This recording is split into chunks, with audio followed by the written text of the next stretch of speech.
DocMas residents, and welcome to the Dr. DC podcast and DocMas 5, Episode 3. Hotmas continues. That's right. Whoa. My name is producer Richard, and next to me is the doctor himself. Hello. Each episode for the next... 10 to 13 hours. Yeah. We are going to be recording the 12 episodes of DocMas, releasing the 12 days leading up to Christmas. That's right. Holy shit.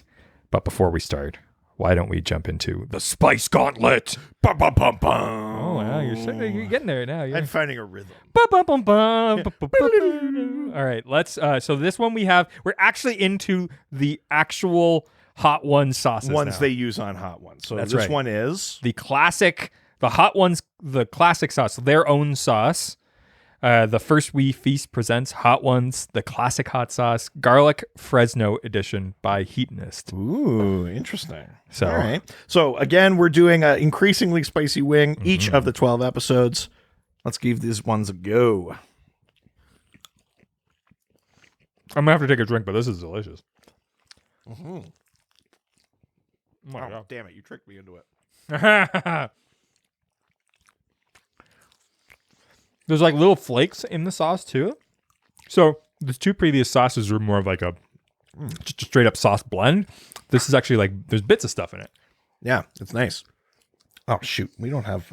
No, I need to get those. I'm just going to use paper. Well, you want to lick your fingers? Yeah, Here. real classy enterprise. Yeah.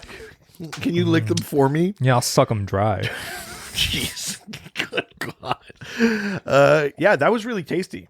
Yeah, there's barely any heat to that. It's nice. Not a ton of heat, but it's got... it lingers because of the little flakes, which is nice, but... Yeah, and it's kind of got like almost like a... It's not what this is, but almost like a balsamic. Like there's something really like rich in it. Yeah, I really like that. Yeah, I'm going to take my drink because I was talking while eating. Ugh. All right, well, that means that we are going into the episode 3 and all the questions that come with it. Okay. Which means we're starting on Facebook. Going to the face and the book. Going to the Facebook. Let's see if we can blast through this one. We'll do it really quick. Yeah, sure. Oh, it is the wrong lower third. What did you put in there? Oh, what? Oh, God, you had one job.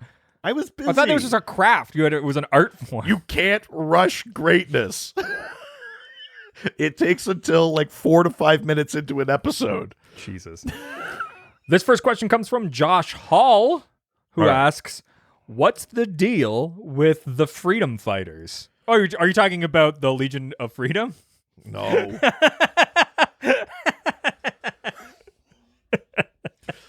Oh, I hate that. I hate how well that would work. Mm-hmm. No, the Freedom Fighters is a team composed of characters from Quality Comics, which is also where Plastic Man comes from. Yeah, it's a different comic publisher that DC eventually bought, or at least bought, rights to characters and things like that, and folded them into continuity. So Plastic Man is part of that world, but the Freedom Fighters include Uncle Sam, Black Condor, the Human Bomb, Doll Man, Phantom Lady, and the kind of current, the most usual and contiguous continuity for them is they're from Earth 10.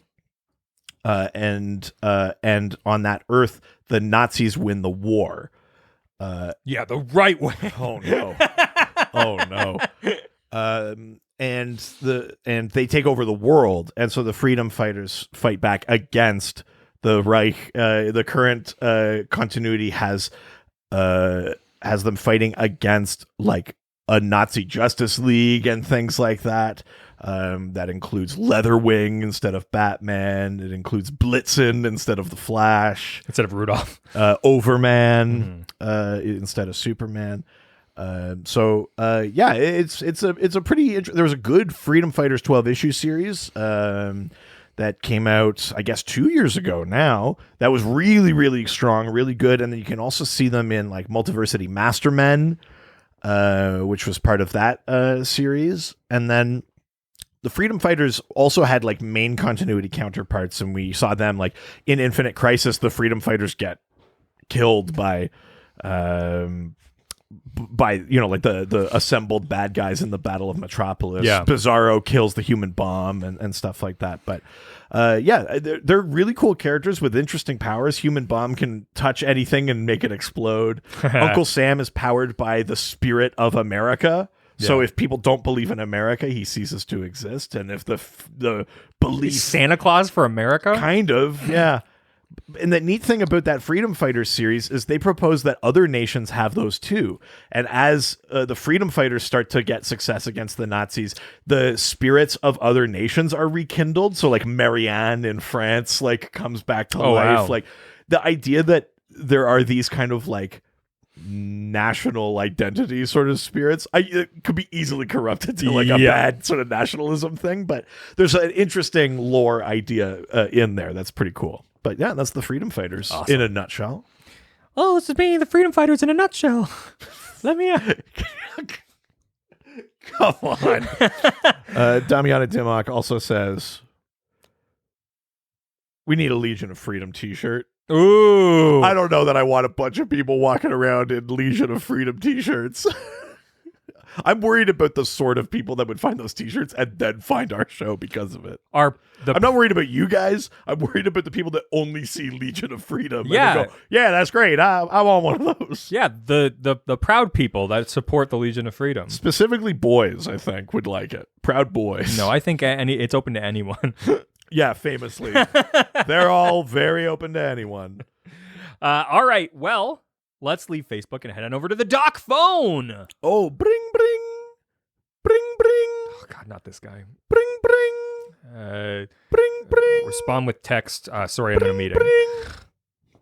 Oh, weird. His calendar says he doesn't have anything today. It specifically says I have nothing all day. Yeah, that's the thing I have going on. And you're interrupting having nothing to do. That's how I feel about nothing. All right. Okay. Here we go. On the third call for DocMas, Ryan Putney asks, is there any Mara solo comic?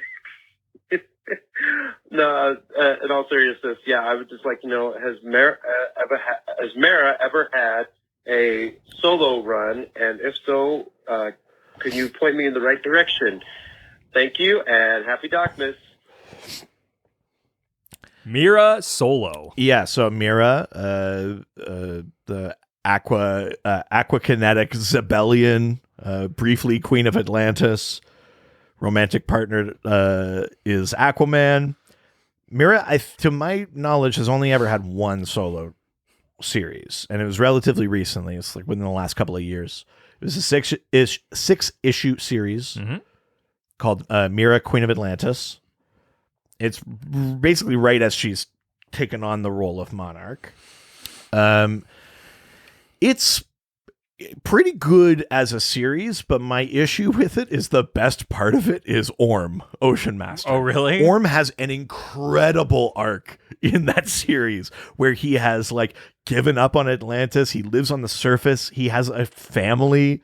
Like he's like stepdad to this kid. He's got a like a girlfriend. They live on the beach and stuff. And then like his need to be the one in control of Atlantis's destiny rips him away from them, and he gives all that. Like Orm could be happy.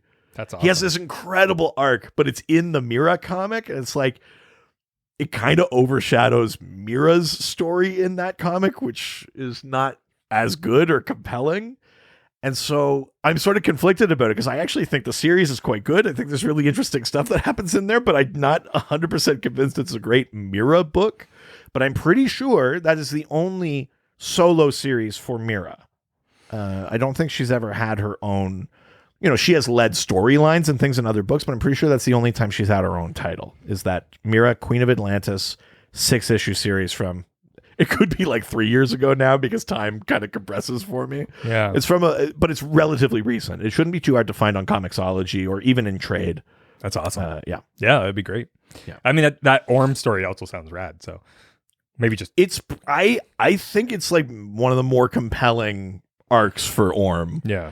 It's like, what if he, for a brief moment, actually kind of gave up on Atlantis, and it almost pays off, and then he's pulled back. Yeah, one last job. Problematic porn has entered the live stream, has entered the chat. Does that count as a drink? Oh, shit. I can't remember how many drinks Oh, yeah. is. No, that is a recurring character. Is that one drink? I can't remember. Do we have any more coffee there? There's a smidgen. Oh, boy. Means we have to go to hard alcohol next. Oh, God. Oh, God. Just Bailey's? Yeah. Or just, like, alcohol. Oh, I see. All right.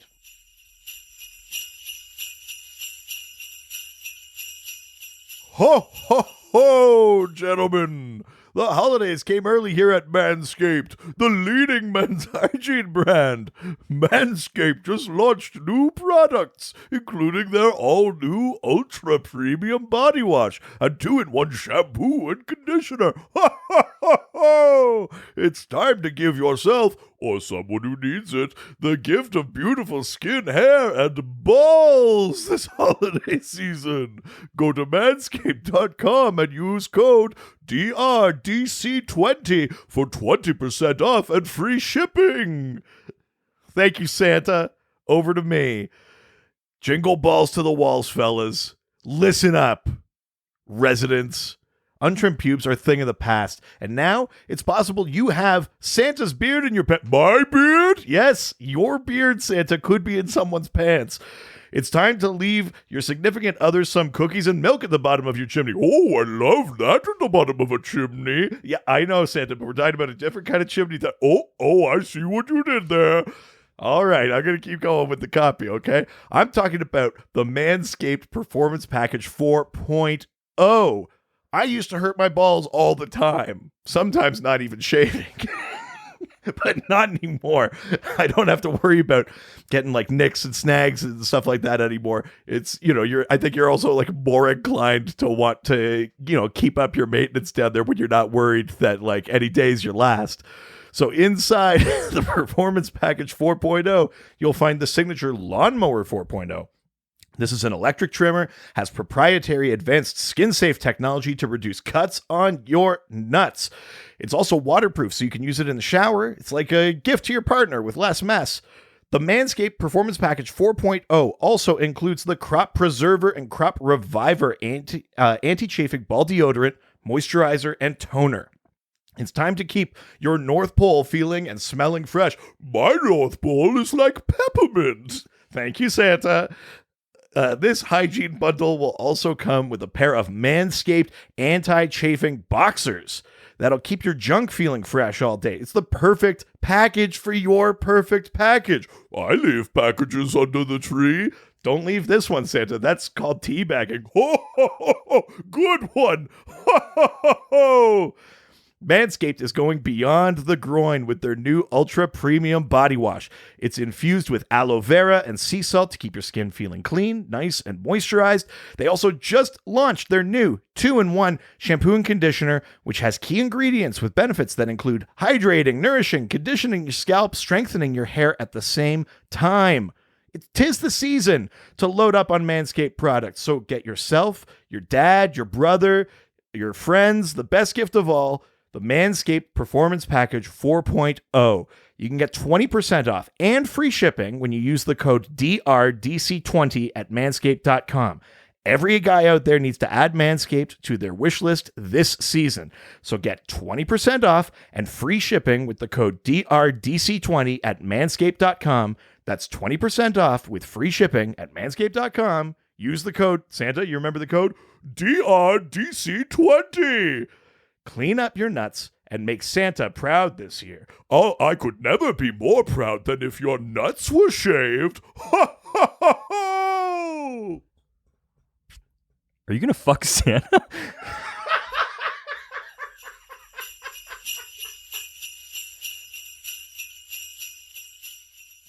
All right, well, with that, let's go to the next question, which means we're leaving the doc phone and heading over to the doc scored. Ducks in the scolding when I ducks in the scolding. Oh, I ducks was in the scolding. I'll give you, but that was like Close. That was close. Jeez. All right. Well, the first question from the doc scored comes from. Oh, he's back. Oh, Big Daddy Reaper. Oh, Big Daddy Reaper. That's right. Who asks, DC animated movies top 5 best, top worst 5. Since there are so many out coming out all the time, which ones are worth watching and which ones could be skipped? Oh God, you can. I mean, we talked about this a bit in our 2 parts episode on that very specific DC animated movie universe, which was like kind of like the New 52 aesthetic, where all of those animated movies were in one continuity. There's a bunch you could skip in there, I would say, including Batman Bad Blood. I think you can skip that Amazon one, the Wonder Woman one. Bloodlines? I don't know that I'd put that in the bottom 5. It's not one of the best ones, but I don't know that that's the one I'd skip. You could. Oh God. I'm even just like. Just try to name them.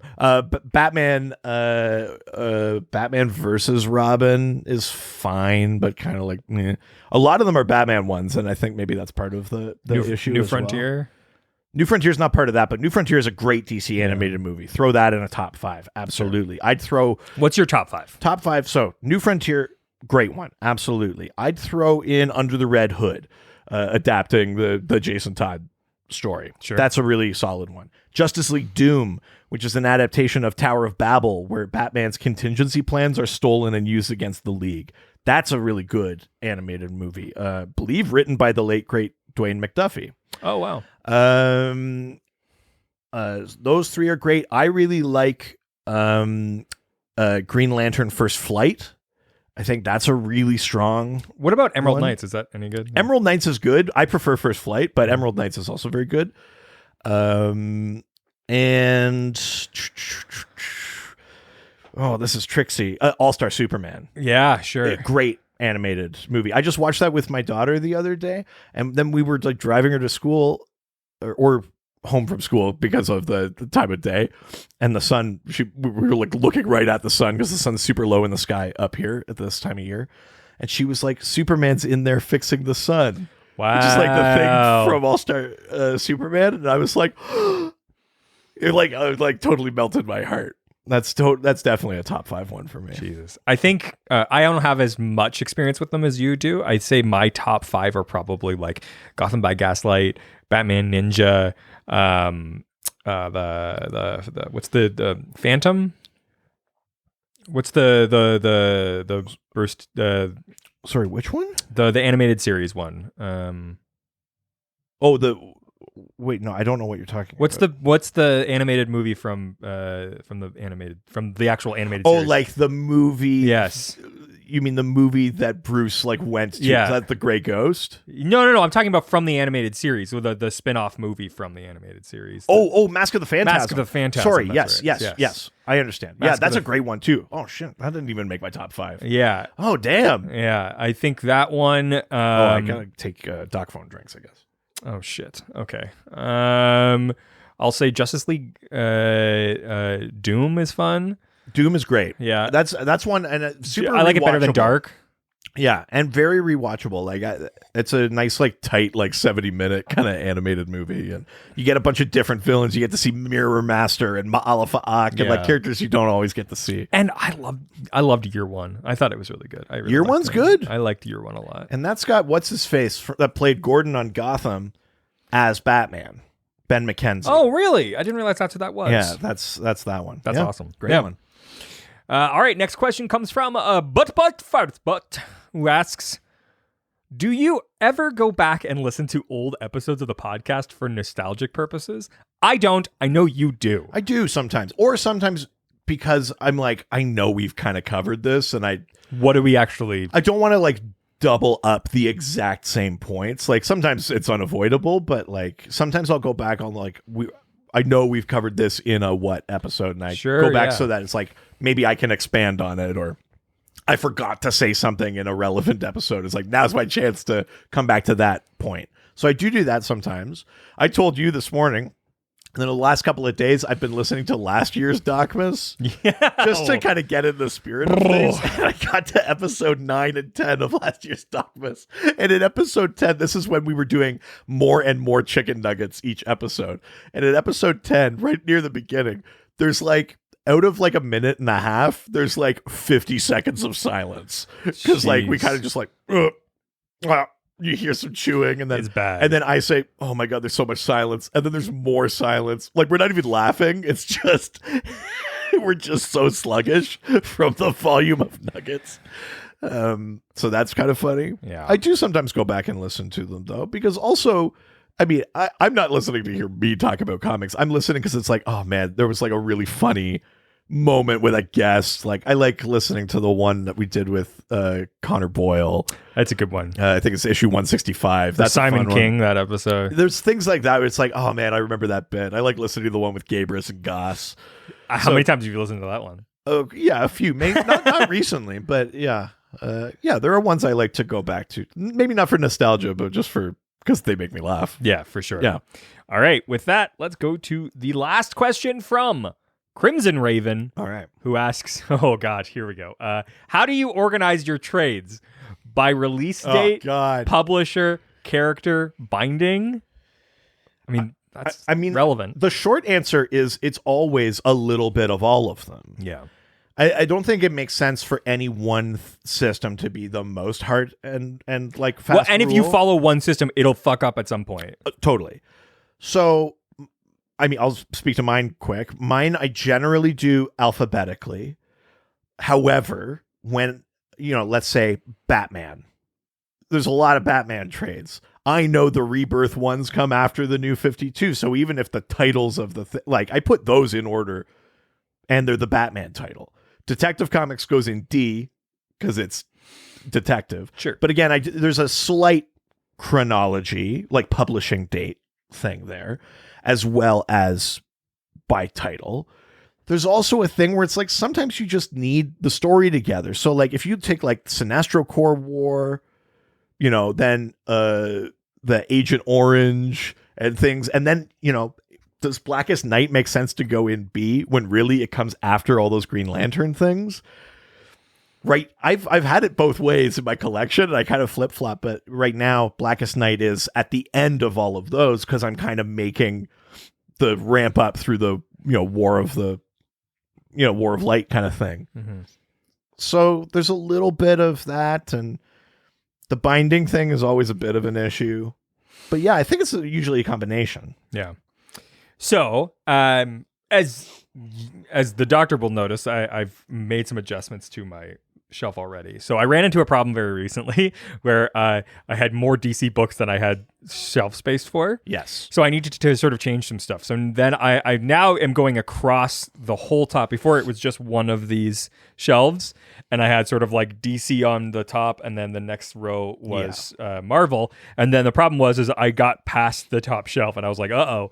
So now I've basically pulled everything up to that top shelf and gone across two different shelving units. I do still have structural concerns about a glass shelf. Look, I have to. I've brought it up to my wife many times, and I said, but the problem is that she wants something that like looks good, and like she has a lot of like stipulations for what the next shelf will be. I know, but what's the point of the shelf looking good when it's just full of white boxes and a bunch of trades? You're talking to the wrong guy. Clearly. So gotta talk to the boss. Yeah, well, yeah. So like it's different at my house. Yeah, I know. If anything, more so.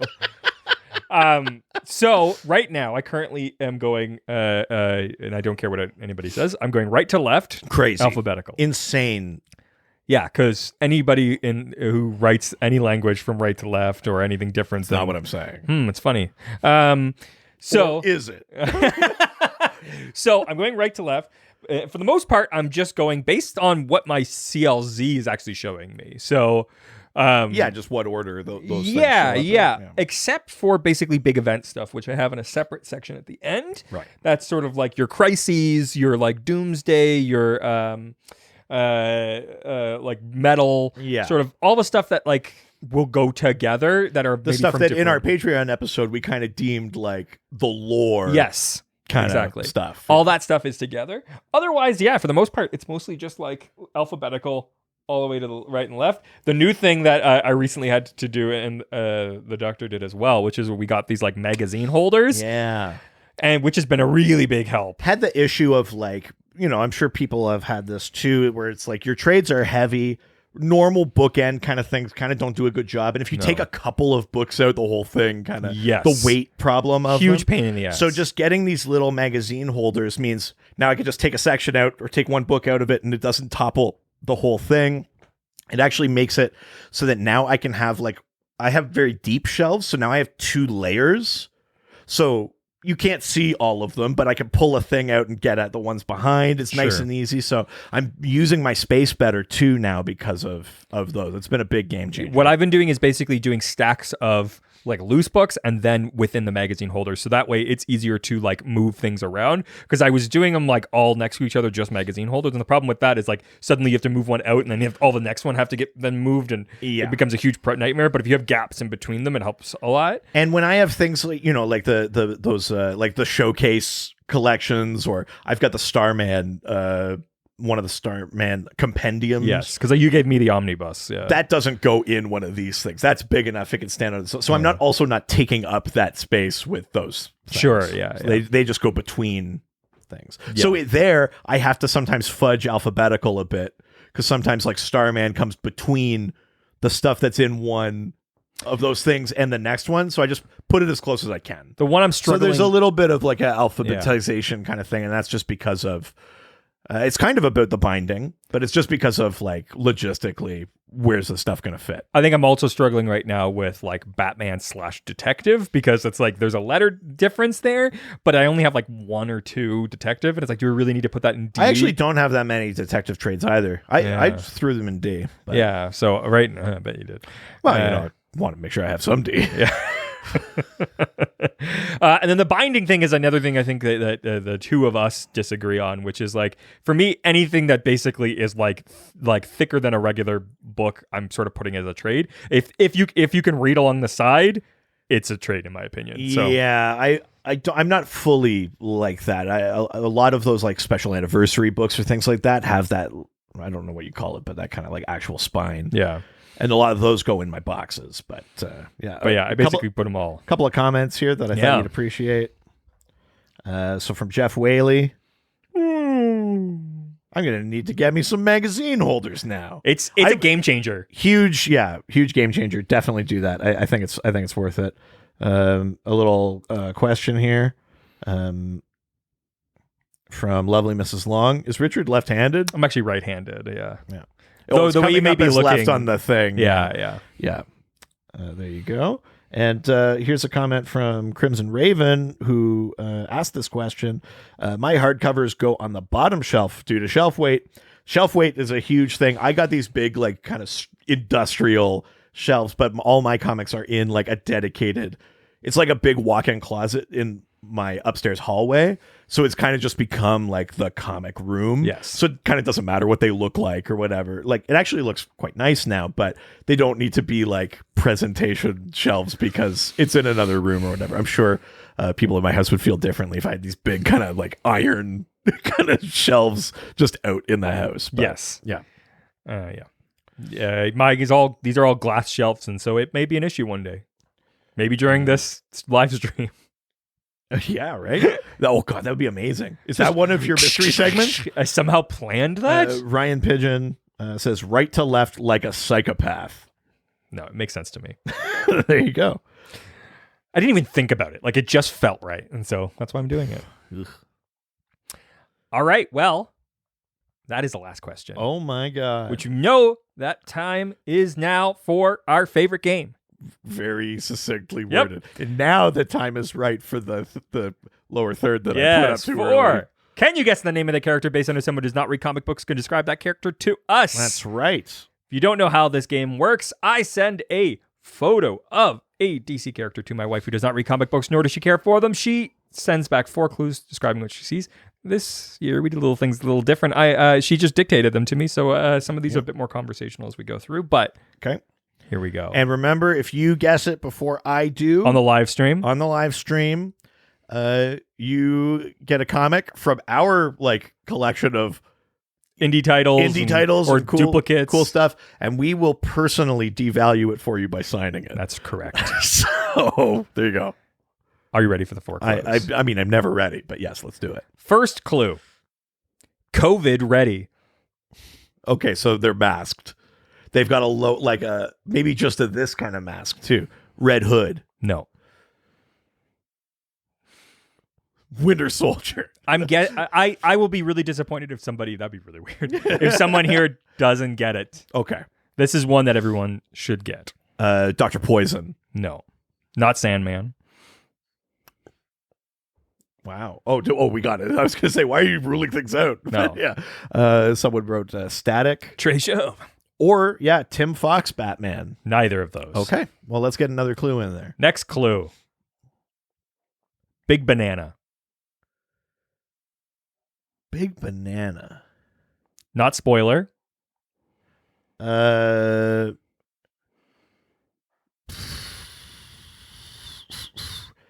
not like it's not some version of a Reverse Flash or something like that. Nope. It's not Grodd. Though he would enjoy a big banana. Ooh. It's not Dr. Fate. It's not Banana Man. Banana Man. It's not Vigilante. Interesting. Big Banana. Let's get another clue in there. Okay. Next clue. Cheap morph suit. It's not Bane. So it's not Jonah Hex. Yellow.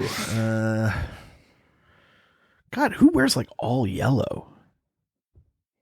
And with like a fully covered face. It's not like Everyman or nope.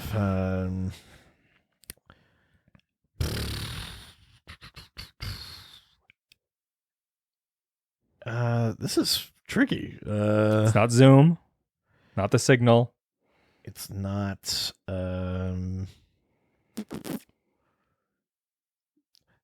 It's not like Shadow Thief, but not as a shadow. No.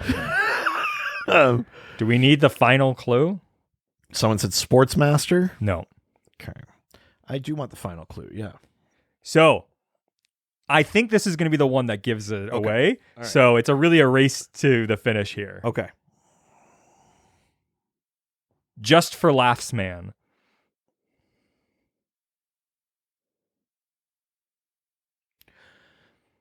Oh, like looks like the Just for Laughs monster guy. Just for Laughs Man. Well, it's not the comedian. No, like in his Minuteman. Ryan Pigeon just got it. Who got it? Oh, the heckler. It's the heckler. Yeah. Ryan Pigeon, you just earned yourself a comic book. There you go. Signed and devalued. Let's make note of that somewhere. I am doing it right now. Okay, good. Yeah. Ryan Pigeon. Ryan Pigeon. Here, let's put up the proof. The heckler. Way to go, the heckler. Holy shit. I was like, nice. It's already been messaged. Somebody already guessed that once today. So did you have like a yes kind of thing? Yeah. Yes. Yeah. That's awesome. Look at that. Way to go, Ryan Pigeon. Very nice. Well done. Look at that. And we are almost at the end, but of course it's time for Richard's mystery section here. Okay. Mystery segment. Look at this. Here we go. Oh, look at that. Which means that we are going to... Wow, you've really hidden these everywhere. I like that you hid them like I was going to scour the room. All right, here we go. So, gotten 2 comics already. That's right. A Zatanna one and a Phantom Stranger one. That's right. Very, very cool, both. Both are things that I'm super pumped about. What we got here? So what do we have here? This one is... Are you kidding me? For real? Yeah. Blue Beetle #1. The DC Blue Beetle #1. That's from right. After they acquired all of the Charlton action characters. That's awesome. Fabulous. First issue. Watch out, world. The Beetle is back. And adventuredom will never be the same. Look at that. Blue Beetle #1. That is very, very right. cool. Thank you. Look at that. Here we go. So that was DocMas episode number 3, year 5. Holy cow. It is 12:30. We're going slightly faster. So We're getting there. let's see if we can slow it down. No, not like this. Why don't you reach out to us through our various social media platforms so you can continue the conversation about DC Comics? That's right. We're Dr. DC Podcast on Facebook and Instagram. We're at Dr. DC on Twitter and TikTok. We're r/Dr_DC on Reddit. You can email us, drdcpodcast@gmail.com. We've got a website, drdcpodcast.com or .ca. You can give us a call on the doc phone, 208-917-3238. 208-917-DCEU if you're nasty. That's right. Just like Ryan did and his ungrateful child. Yeah. Give us reviews, 5-star reviews. They really help us on Apple Podcasts, but if you give them to us somewhere else, we love when we get kind of creative reviews. We've got them as Tinder bios and things like that. Love it. Just take a screenshot and send it to us. We'll read them on the show. If we get to 200, we'll do the Lord of the Rings podcast. And then you'll move the goalpost again. I know what you're talking about. And I've never done that. You're crazy. Yeah, I mean, and they'll all take your side. Just me screaming into the void. Yeah. It's a conspiracy.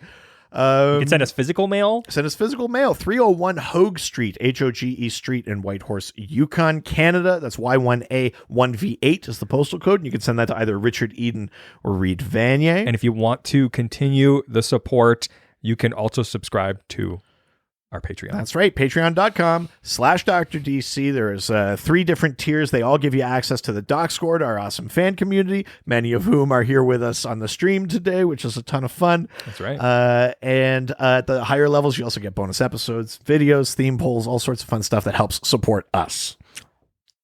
But before we're done, gotta support our other podcasts. That's so right. we can take a drink.